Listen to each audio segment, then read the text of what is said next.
Laurent Blanc est attendu à Paris aujourd'hui, il va finaliser son contrat avec le PSG. Ses derniers moments de tranquillité, il les a passés hier au Canet pour un match caritatif.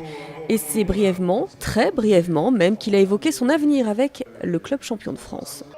Sans doute ses derniers moments de temps libre avec ses copains et anciens coéquipiers, car Laurent Blanc prendra demain la direction de Paris. Son agenda est encore tenu secret. L'ancien sélectionneur des Bleus se veut d'ailleurs discret. Je vous en dirai plus cette semaine.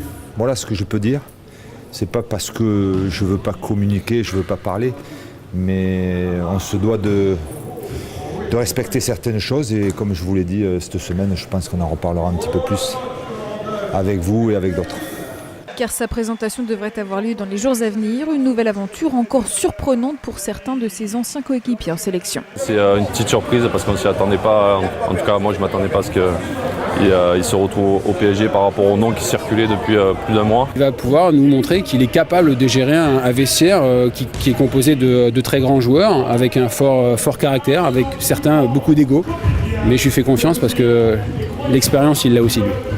Plus rien à prouver sur le terrain, certes, mais en tant qu'entraîneur, le bilan reste mitigé. Un titre de champion de France et un quart de finale de Ligue des Champions avec Bordeaux. Mais la fin de l'aventure girondine est désastreuse.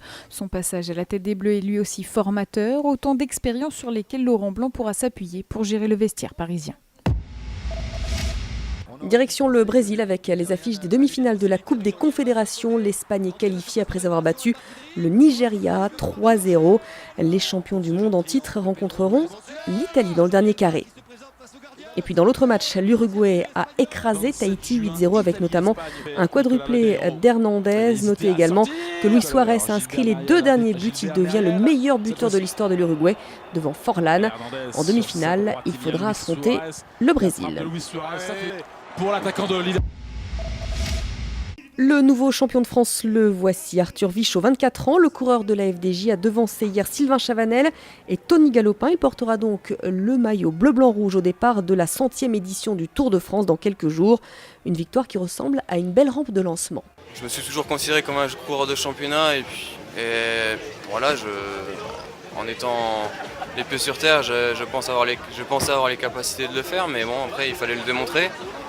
L'équipe croit beaucoup en moi et j'ai gagné des belles victoires par le passé, mais là c'est encore un cran au-dessus et j'espère continuer ma progression. En basket, les Bleus poursuivent leur sans faute à l'Euro. Elles étaient déjà qualifiées pour les quarts de finale et bien hier soir, elles ont battu la Biélorussie 58-50. Les Françaises terminent en tête de leur groupe. Elles n'ont pas perdu un seul match depuis le début de la compétition. Et puis en tennis, Wimbledon, ça débute aujourd'hui avec le tenant du titre, Roger Federer, sur les courts, mais pas que.